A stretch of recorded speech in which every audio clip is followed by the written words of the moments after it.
Welcome to Cosmic Scene with Jill Jardine. I'm your host, Jill Jardine, Master's in Counseling Psychology, professional astrologer, psychic healer, and yogi. In this episode, my guest is Sar Ra.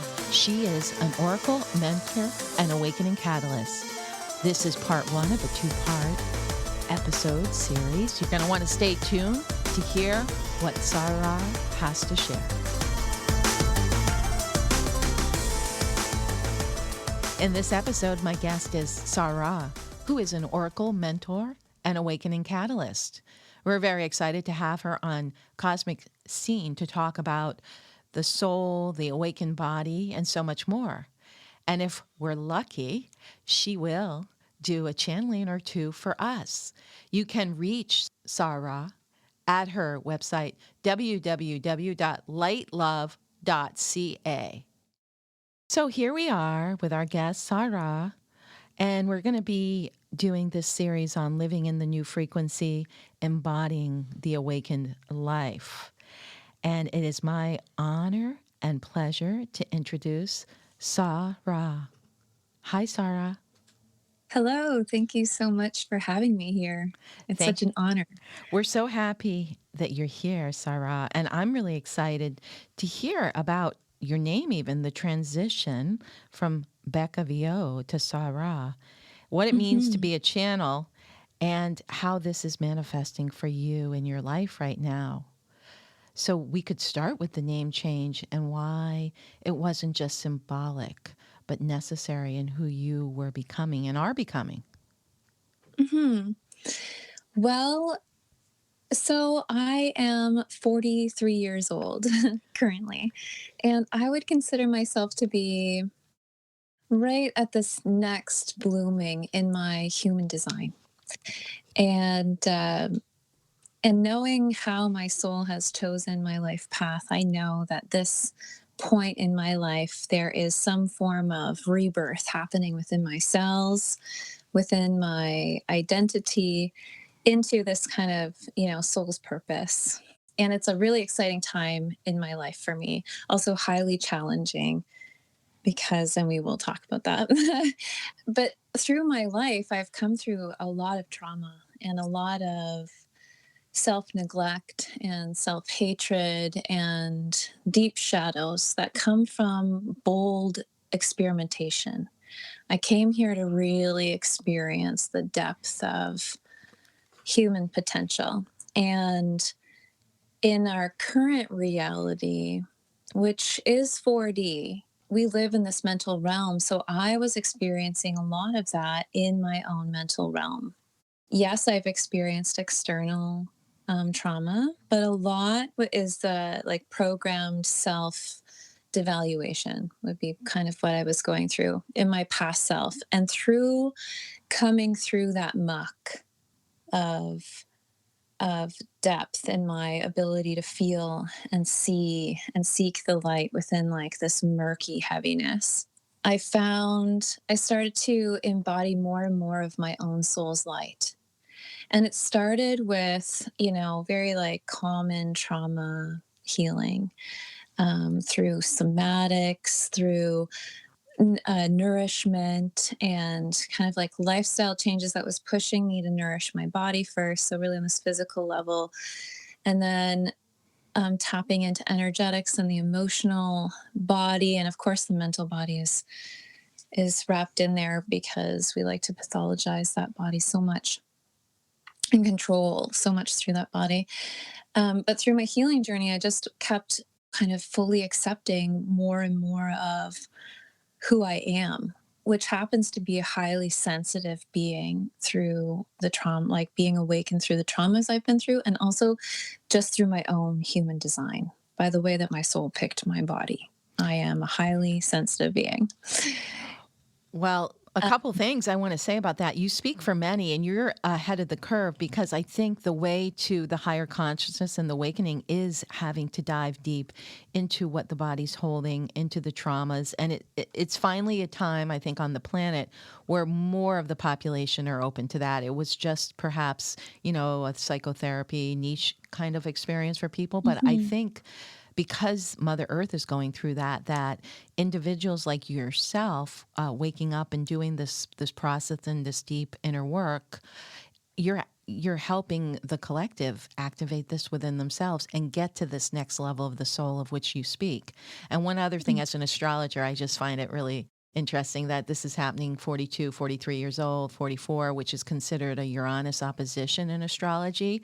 And Mm-hmm. as you mentioned, it is the time when people can step into their soul powers and really truly be supported by their personal astrology of having the next level of this lifetime show up. Yes. Yes. The the patterns that we choose for our soul's expression have so many maps, and astrology is such a powerful tool that we all have to understand how our soul's moving in the chosen body we have. And thank you for saying that about me. And as I started to embody more of my higher self through like acceptance, like just accepting that this is my reality. I live with diagnosed, complex PTSD, which wasn't a diagnosis when I was a child, or Right. a teenager entering these healing modalities, But over time, things have really expanded and our vocabulary has really expanded. So here I am just accepting more and more of myself. And I come across this deep knowing in myself that I'm being guided, like I'm hearing and being guided by things that are not everybody is getting.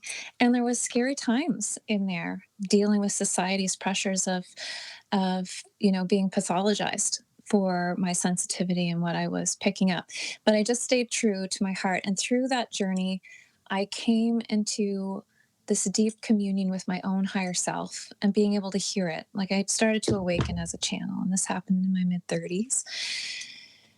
And it was a highly traumatic time in my life because around me, no one believed me at all. And I lived through this like great awakening of myself, mostly on my own with a couple of mentors here and there, but under the guidance of ascended masters. And as you go through life, you pick up all the pieces you need to start to put together the story of what is your fullest expression.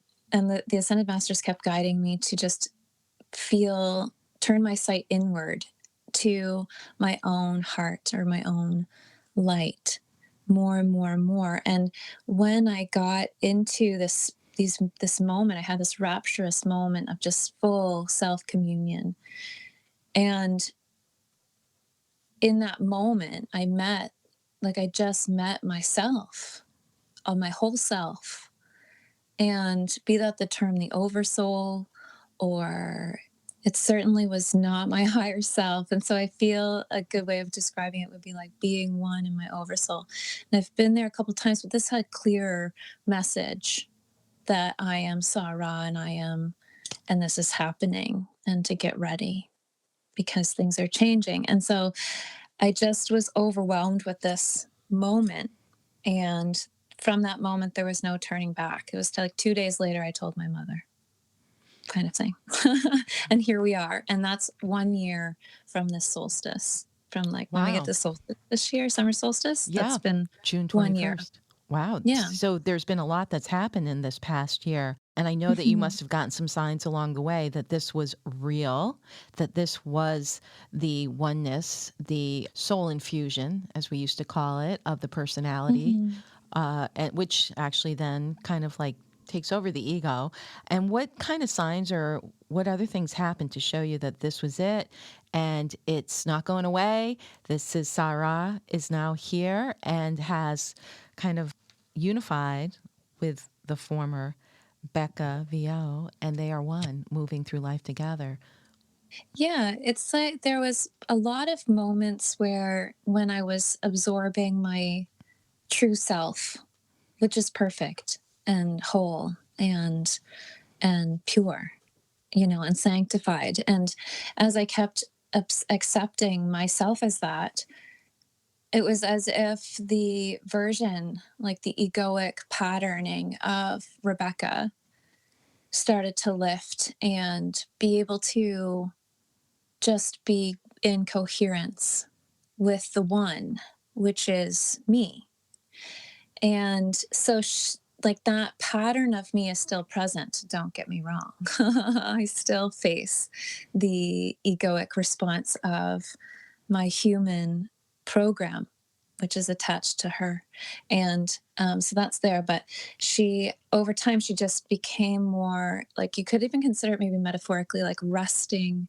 She was able to like turn off, like let the reins go, so that the expression of my higher self could drive, could drive the Right. boat. Ego in Yeah. the back seat or personality self in the back seat, soul is driver.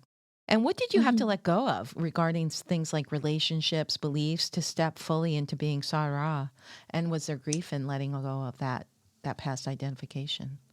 Yeah, it's an interesting unfolding because it all happens simultaneously as this Rebecca is harmonized or, made cohesive.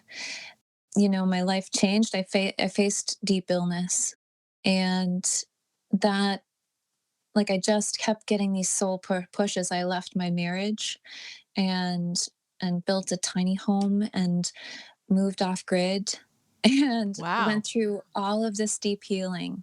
But this was all part of my healing. This was all part of me finding out how my body needs to live in the world, because I'm highly sensitive being that doesn't always feel fitting in every day. And my body needs to be really connected to the earth and feel in this cohesive field and be at peace. And so, all through that, becoming Sar Ra has led me to craft this life, which is off grid, which is tiny, which is like all self made. And then, so I let go of a lot of stuff. And as I divorced my husband, all of that, all of my past community let go.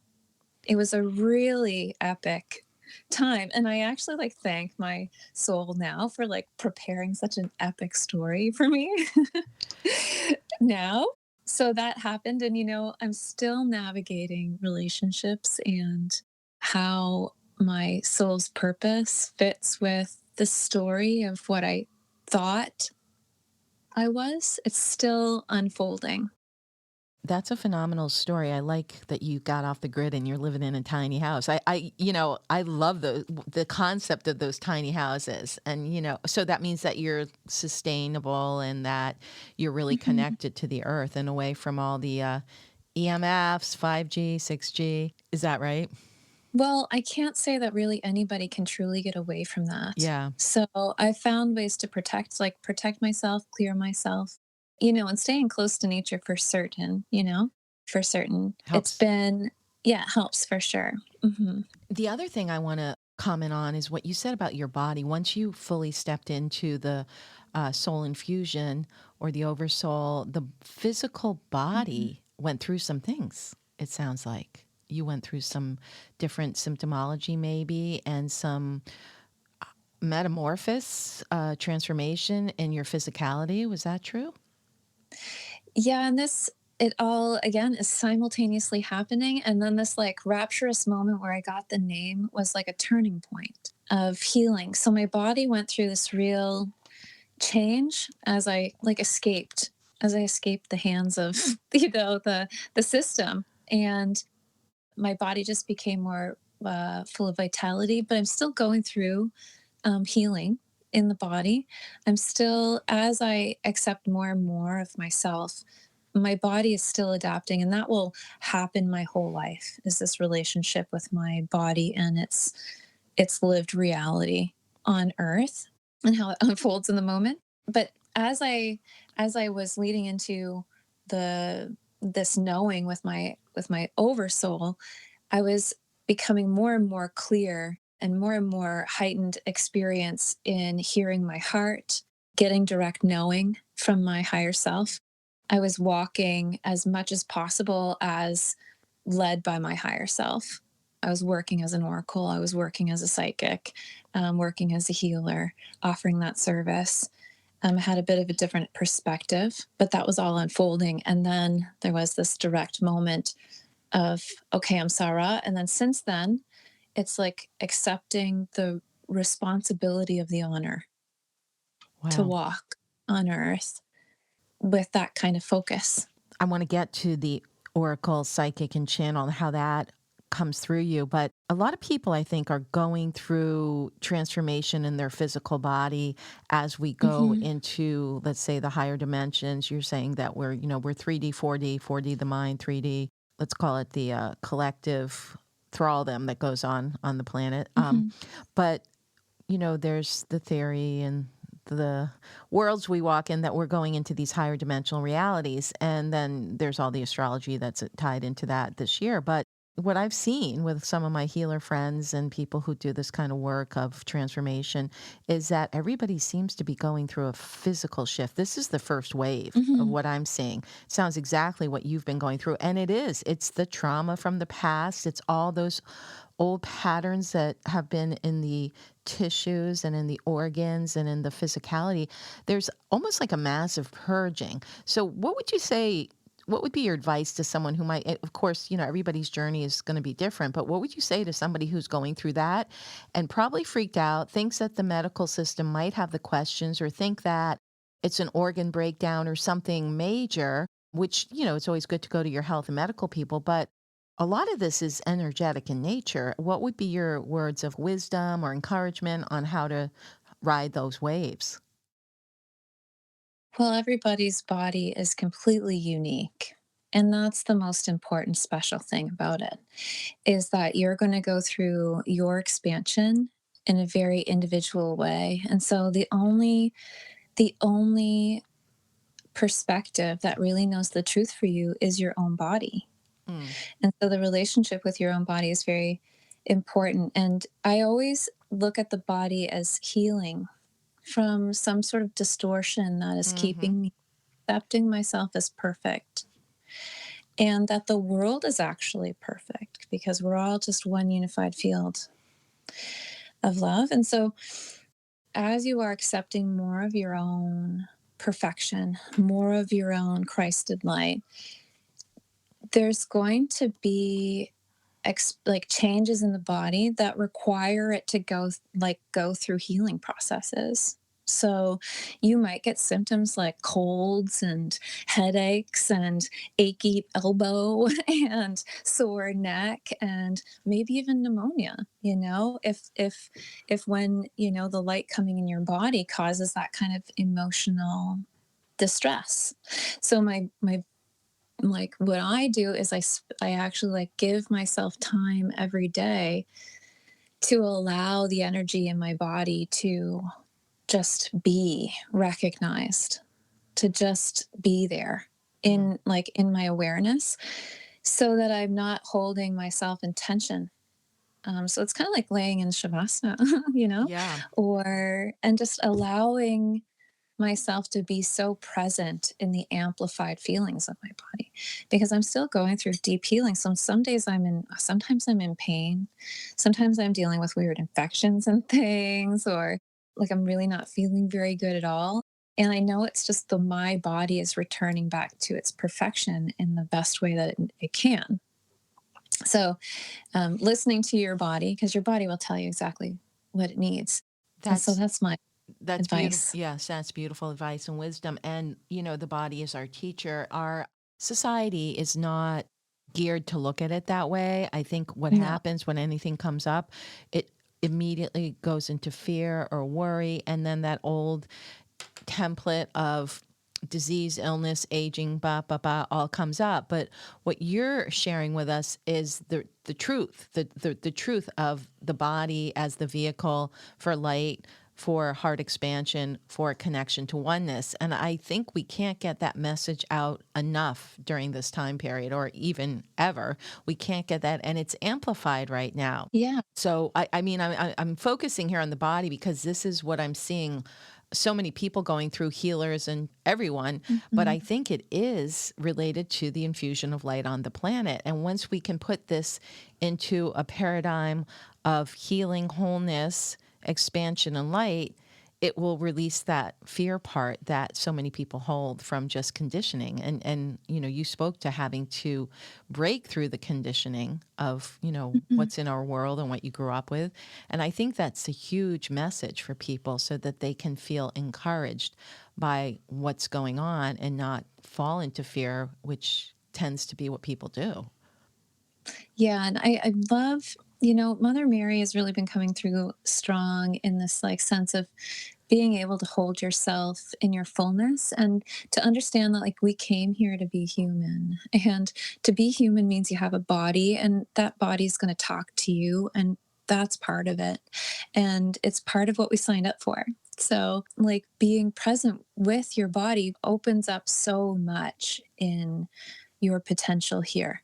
And also it's just part of your chosen experience to like have the headache and feel it and to allow it to process. You know, it's interesting to think that, in 5D that pain still exists, Right. but it doesn't matter. Like it's not what's important. The message is learned, like the lessons learned. And then we don't hold on to the pain, and the body just does what it needs to do. And we let the body do what it does, which is self repair. Right. And this is the new paradigm of the body being the vehicle for ascension. Like people aren't going to leave their body. Ideally, it's the body that's transforming and becoming the light body with you. It's not a separation from the body of the Yes. consciousness. It's the consciousness within. So I love that you're tapped in and you're living this new paradigm that this message I think will resonate with a lot of people. Hey, Cosmic Scene listeners, Jill Jardine here, and I've got something out of this world to share with you. Introducing the Cosmic Tower, a revolutionary energy harmonizing device designed to uplift your space, restore vitality, and bring coherence to your life. It's like plugging into the cosmos right from your living room. These towers are transforming homes, clearing EMFs, and awakening higher frequencies, and now you can experience it for yourself. You can order your Cosmic Tower now at thewellnessenterprise.com and tap into the frequency of the future. Use the code COSMIC10 and receive 10% off your Cosmic Tower. So I want to get to the part of the episode where we talk about your work, how as one of the cities or the gifts of this transformation of the oversoul Sar Ra coming through gave you these. You probably always had them and you probably always were sensitive, but it's Mhm. like coming, I think all children are sensitive. And I think a lot of the children coming into the planet won't be as easily conditioned, and there may be some evolved or advanced souls. There always is, but I think they may be coming more, there's more of them incarnating in the last, let's say, 10, 15 years. But I want to get back to you as a channel and oracle, as one of the gifts of the soul that became apparent during this transformation. Mhm. Yeah, I mean, when I was little, I would tell my mother about events that were happening in the world that I was dreaming of, and she would confirm them. There was an avalanche that happened somewhere in Europe, and I woke up, and I was in the morning. I was just so sad that these people had passed, and I described this image, and then my mom saw it on the news later that it happened, and so this has been happening my whole life, but it through the awakening of my body, I had to go through that. And so as I gave myself my body what it needed, my ability to have this omniscience and this ability to listen deeply and to access the Akash just became very present. And also, like I can't hide it anymore, because it's like the ascended masters are just here with me. Like I can tap into, I can just go anywhere. And I remember as a child that I would have these like reoccurring night terrors of being on spaceships and being under such high pressure to perform what I needed to do. And now when I think back, I was like, wow, like I was tapping into such incredible things as a small child. And now I just am learning to live more and more unmasked, because that's what I'm being called to do. And that's what Sar Ra is. And as I allow her to really be in her fullness, I can't deny that I'm here to work, for the one body of Christ consciousness, unity consciousness, help to bring people into this field of coherence as we move into the next phase. And so that's how I channel. I can trance channel. I usually don't do that too much because sometimes the delivery, especially like the archangels, they can be a little forceful, and so I like to have a bit more control over the delivery. But they're right here with me, and it's kind of like a conversation. Yeah, it started really with Mother Mary. She was the first contact that was consistent and relentless, and the other ones felt very scattered. Like the very first time I channeled and I had this like frenzy of a writing experience, and I don't journal, but it just came out. I had connected with the prophet Jeremiah, and I had no idea who this was. And I'm like, why am I crying and crying and crying and crying? And I looked it up, and it was just like, okay, well, I understand now, because Jeremiah just was a prophet of such polarity and challenge. And What did he I have to was like, say? What did he okay. have to share with you? Anything?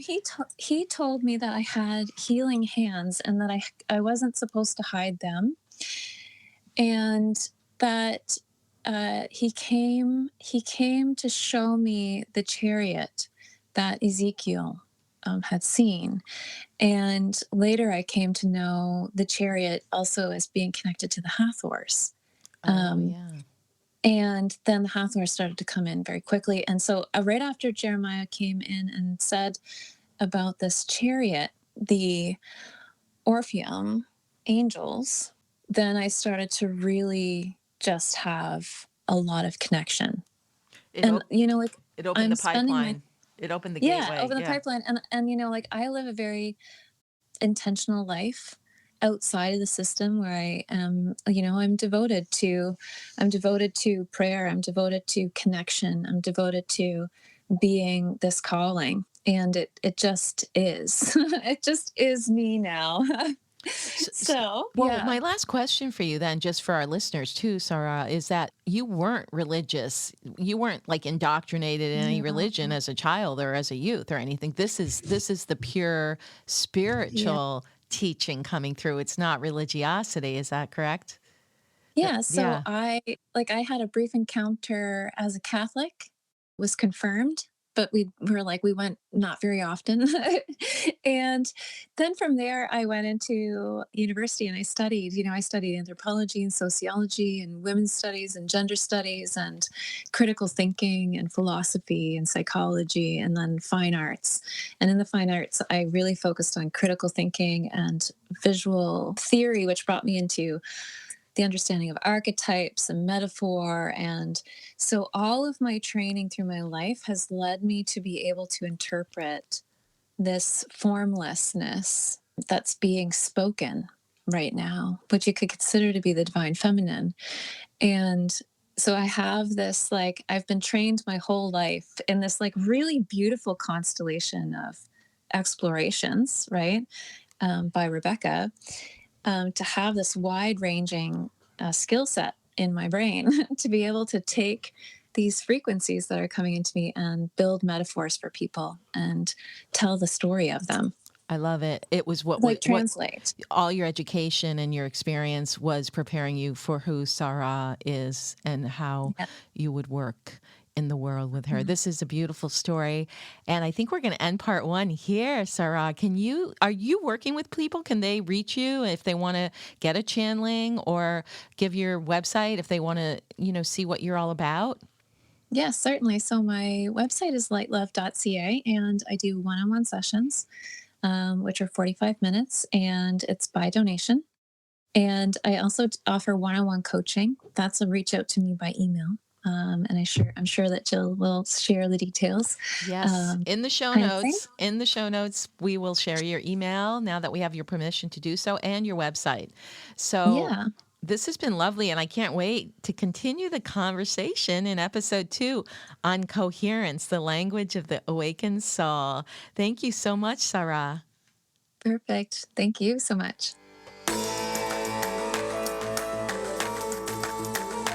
I hope you enjoyed this episode featuring my guest, Sar Ra. I hope you download, share this one. There's a lot of information that can help uplift your friends, family, and others. Remember to download, subscribe, share, follow, and give us a 5-star review. This is Cosmic Scene with Jill Jardine, sending illuminating consciousness vibrations into the quantum field.